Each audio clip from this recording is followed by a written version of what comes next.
சென்னையில் செய்தியாளர்களை சந்தித்து பேசிய நடுவண் இணை அமைச்சர் எல் முருகன், நெதர்லாந்திலிருந்து மீட்கப்பட்ட சோழர் காலத்து செப்பு பட்டயங்கள் விரைவில் தமிழகத்திற்கு கொண்டுவரப்படும் என கூறிய பிரதமர் மோடிக்கு நன்றி தெரிவித்துள்ளார்.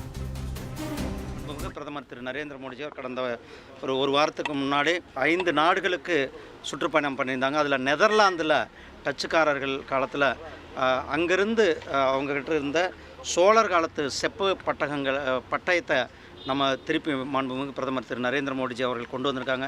ஏற்கனவே 200க்கும் மேற்பட்ட சிலைகள் வெளிநாடுகள்லேருந்து வெவ்வேறு நாடுகளில் இருந்த நம்மளுடைய தேசத்தினுடைய மிகவும் தொன்மை வாய்ந்த சிறப்புமிக்க அந்த சிலைகள்லாம் கூட நாம் மீட்டு கொண்டு வந்திருக்கிறோம்.